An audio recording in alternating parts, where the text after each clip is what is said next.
Zhangchen Hao, Jeshini Yucheng Wen Hao, Woda Chung Wen Bu Hao, Wochi Chichi Ingwen. Thank you. So I'm going to talk about CIED infections, the diagnosis and the management thereof. And in this presentation, I would like to do four things. Talk about the status, how we might prevent, diagnose, and treat them. Let's start off with the infection status, looking at trends, implications of those trends, and risk factors. What are some of the trends? We know that implantation is going up significantly across the globe. We also know that infection rates are also going up across the globe. What we also know is that the infection rate per implant rate is problematically also increasing. What are the implications of all of those considerations? If you have a device and you have a higher risk of infection and you have multiple comorbidities, that mortality rate is significantly higher. We also know that it has other implications in terms of hospital length of stay and overall in terms of fiscal outcomes. It is expensive. And where do those come from? Largely because many times the devices need to be implanted and because hospitalizations are rather prolonged. So how can we upfront look at this and try to identify risk factors when we're considering borderline patients who might need or want a device? You can see here that underlying comorbidities in terms of particular disorders or a prior infection put you at high risk. Therefore, making one important to consider, gee, maybe I need to wait, or can I wait, or can I even postpone, or are there other alternatives? Sometimes there are not, but it's an opportunity to consider. Bobby Kennedy, an American senator, said, only those who dare to fail can ever achieve.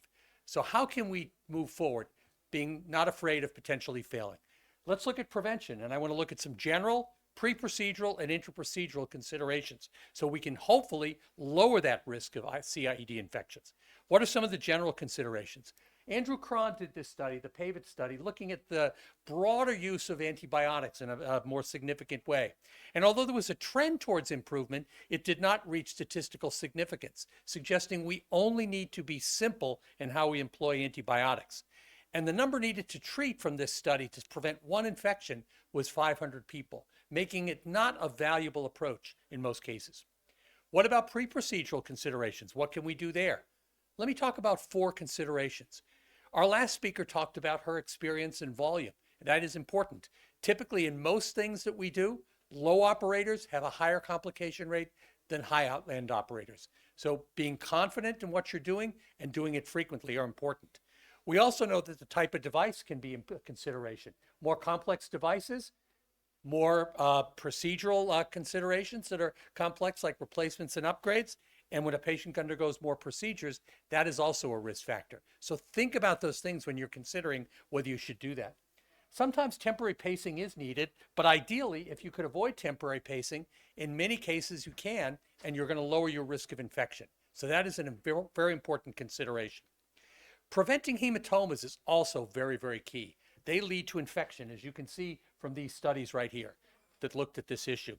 And in fact, sometimes we have people who are on multiple therapies. So if you have aspirin or warfarin in a low INR level, it should be okay. But once you add clopidogrel, your INR gets higher, or you're bridging with heparin, risk of infection goes up. Can you stop those for a while? Can you avoid using them? Those are important questions to avoid a risk of infection. We also know from the bruise control trial here that clinically significant hematomas and those requiring evacuation were much higher when you had heparin bridging. So again, that is not something that, except in very rare cases, should be used. Now, in contradistinction to that, you can see from the bruise 2 control that continuously using a DOAC or interrupting it didn't seem to make a difference. But again, remember, these were in centers that were very experienced, very good at what they did. So what about some of the intra-procedural considerations we can take into account? The surgical approach and the protective envelope. Typically, on the surgical approaches, I say an ounce of prevention is worth a pound of cure. So these are the type of preparation that would probably be better. And clearly using standard good surgical, approaches and technique is key. That's absolutely without doubt. What about the envelope? It's gotten a lot of press lately. These are 2 envelopes that are utilized for this. In the RAPID trial, you can see that there was a statistically significant difference in terms of infection rate when the RAPID trial used the envelope versus not. And it was in a broad group of patients. And again, in multiple analyses from this meta-analysis, you can see the envelope again appeared to be positive in preventing infections. However, I think it's important for us to take a step back and look at this differently. As you can see here, it is most prominently in those people who had a prior infection, were immunocompromised, or had more complex procedures where that was the case. If you apply it broadly in all individuals, you will find that the cost effectiveness of this actually begins to diminish significantly. So avoiding it there is probably important. And in fact, the European guidelines say that the envelope is used in high-risk patients, or can be and is recommended, but not across the board. Sun Tzu said, opportunities multiply as they are seized. So we need to seize the opportunities and do it right. What about the diagnosis? Let me look at 4 components there: clinical presentation, microbiology, imaging, and the diagnostic criteria. In terms of the clinical presentation, we have pocket infections and systemic infections. Pocket infections usually present with erythema and swelling around the site, often with drainage, and they usually don't, but sometimes can have a fever or chills.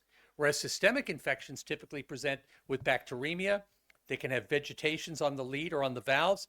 They can have remote seeding of those to different sites like the lungs, and they oftentimes do have fever and chills. Pocket infections typically are early. Systemic infections typically are late. Pocket infections usually are because of skin contact issues, whereas systemic infections result from seeding from bacterial sources.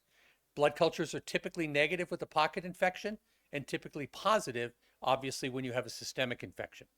What about the microbiology? You can see there are some differences across the globe. However, if we put that together, staph is certainly coag-negative staph, the most common organism everywhere, followed by other options.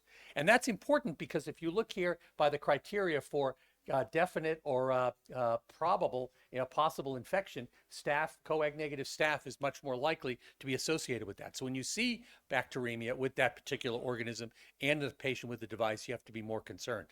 Can imaging sometimes help us? We have the standard transthoracic and transesophageal echoes that are commonly employed, but we have also 2 other considerations here.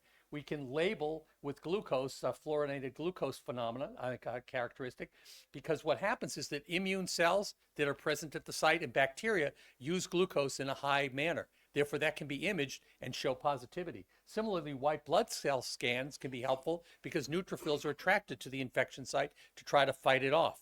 And here are a couple examples here of a pocket infection and then of an infection here in the lead with an embolic lung problem. And this is, again, the FDG infection site. You can see confirmed by a white blood cell scan. But sometimes you can see when there's inflammation or other processes going on, you can see false positive components, and the white blood scan actually does show that that's the case. And in fact, if we look at the sensitivity and the specificity of these 2 imaging techniques, you'll see that in terms of sensitivity, the FDG PET scan is much better than the white blood cell scan, but to confirm, specificity is much better with the white blood cell scan. So that helps in that direction. Well, what are the criteria for the diagnosis? I'm not going to go through these in intricate detail. These are published in the European guidelines. And as you can see, there's first of all major criteria, then there are minor criteria. The major criteria focus on the specific microbiology that is present and on the imaging characteristics that define the presence of an infection. And I encourage you to go and look at that in detail. The secondary thing are the minor characteristics, which are miscellaneous and often associated with infection, but not definitive for that. So when those are combined, definite, possible, and rejected, meaning unlikely infection, can be present or not present. And again, you're more likely to have it definite versus rejected when you have more prominent major and to some degree minor versus no criteria whatsoever. William Osler said, the good physician treats the disease, the great physician treats the patient who has the disease. So that's what we have to do, is look at the patient and treat accordingly. Let me finish up with a few treatment considerations, talking about removal and then pocket infection and systemic infections, how they differ, and some caveats. In terms, first of all, of removal, we do know that if you have an infection and you don't get a removal, you can see that your survival is reduced substantially. And in fact, it's much better if you remove than if you leave the device in place and try to just cure it with with antibiotics. Also, if we look at this study that DJ Laccaretti put together with experienced individuals, publications, the success rate is very high in the 95 to 100% range, but there are some complications that are significant related to that. And the sicker, the older, and the more frail the patient, the more likely they are. We also know that if you look at the particular organisms, staph, gram-negatives, and fungemia, if you look at staph infections and you have a definite criteria, you are much more likely to have an infection that is never going to be cured if it isn't removed, versus if it's staph and it's possible or it's definitely rejected. Similarly with fungemia, the same approach applies. If you look at these survival statistics for hospital discharge or in last point of recovery, you can see that if you actually undergo a resection, you're going to do much better than if you don't. In addition to that, I mentioned gram-negatives previously. They do not have as negative a connotation. And you can see here that sometimes you can get bacteremia from another cause, like the GI tract. You can therefore, if you don't have obvious evidence for an infection, you might be able to dodge being required to remove the device. So how do we look at pocket and systemic infections? And I'll finish up with that. Pocket infections, obviously if it's definite, you start antibiotics and you remove it. What if it's probable? In that particular case, again, you've got a superficial infection or maybe a non-infectious process. You might be able to upfront retain the device, start empiric antibiotics, and if it resolves, sit tight. If it fails to resolve, that obviously means infection is ongoing and antibiotic continuation and removal are requisite. What about if it's possible instead of probable or definite? Well, we're uncertain then. That's where a PET scanning can sometimes be helpful. And if it's negative, careful observation, hoping that it'll go away. If it's positive, obviously removal. And if it's uncertain, the white blood cell scan can be helpful, either confirming that the likelihood is low and you can do careful observation, or the likelihood is high, in which case you have to resect as well as continue antibiotics. Then, of course, if it's rejected by the criteria, you can sit tight, watch and observe, realizing that that may change because none of these criteria are perfect. In terms of systemic infections, when you have bacteremia with a negative TTE or TEE or both, and you have Staph aureus fungemia or high-grade bacteremia that's persistent, you've got to remove and utilize antibiotics. Conversely, if you have a low-grade bacteremia, gee, was it a false positive? Was it a contaminant? Is it an organism that's not likely to necessarily seed? You can sometimes get scanning, and again, depending on whether it's positive or negative, watch, remove, or watch very, very carefully. Similarly, if you have gram-negative bacteremia and you think that it's probably transient, you can watch again. Antibiotics are necessary, careful observation. And then if it persists, though, you can scan. And again, if it's positive, you remove. If it's negative, obviously you can continue just medical therapy. Few caveats, though. When we're thinking about this, we need to act expeditiously. As was shown in this study here, quicker removal earlier in 10 days versus late removal results in better overall survival because you prevent the cascade of negative events that can transpire. And again, sometimes these things are very large and you have to consider, should we do it with standard lead extraction with the laser? Should we go to surgery? Or sometimes, as many of us do with our vascular surgeons, if they're very good, is you can try to utilize these newer techniques to remove them and then make it more percutaneous rather than making it a big surgical procedure in a patient population that is often old and frail. And that procedural success with doing it in this study was over 99%. There are some patients, however, because they're old, they're frail, their prognosis is poor, that doing extraction is too risky and not worth it, in which case palliative care with pain medication, with antibiotics until the nature takes its course would be appropriate. So I will finish with a quote here from Confucius, who said, "Be the change you want to see in the world. Approach these patients carefully, cautiously, and thoughtful, and we will be in a better spot." My summary thoughts, therefore, are the following. CIED infections are increasing. They have a high mortality rate. Preventive strategies to hopefully limit that up front are extremely important. The diagnostic criteria can help us move into extraction or non-extraction or anything in between based on what organisms are there and what characteristics are present. And the treatment options are going to clearly vary depending upon the site of the infection and the offending organism. I thank you very much. 谢谢。